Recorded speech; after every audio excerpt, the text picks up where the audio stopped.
You've had criticism from judicial institutions in Hong Kong, pretty heavy criticism.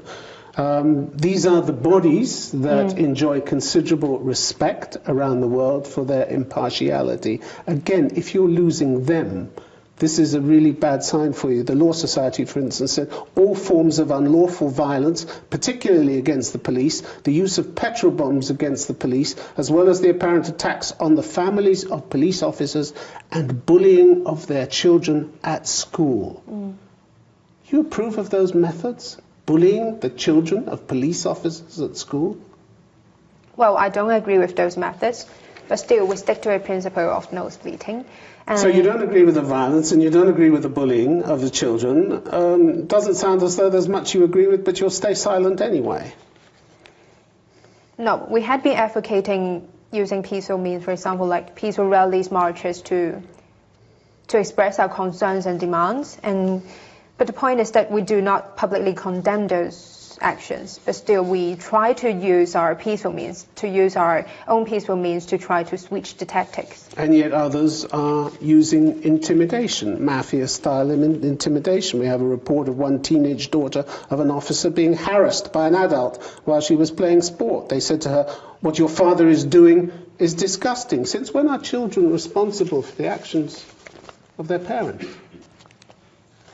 Well, first of all, I don't think any family members of those police officers should be responsible for their own disgusting actions. And I think you're making them responsible. Some of your people are making them responsible, are bullying them, harassing them.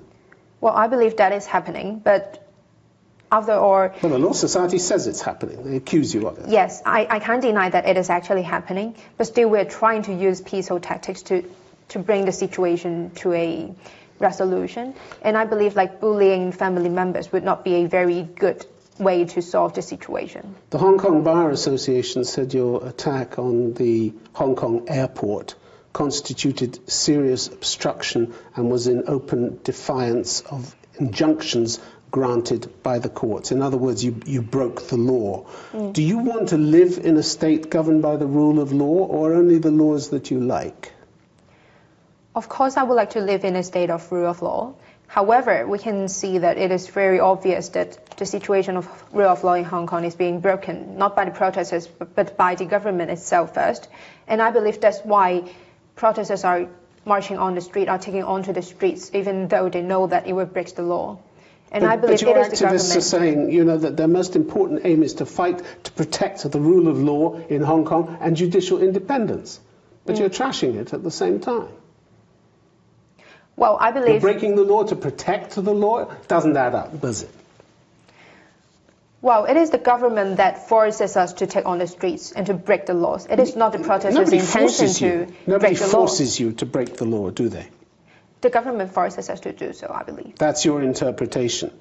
But here are these judicial institutions warning you that criminal contempt, as they put it, impedes the administration of justice and, if unchecked, will inflict grave and irreparable damage to the rule of law in Hong Kong. Grave and irreparable damage. That's what they think you're doing to Hong Kong. Doesn't that matter? Well, of course that matters, but as I have mentioned, what matters the most is about whether we can actually bring a change to our political structure and our government structure.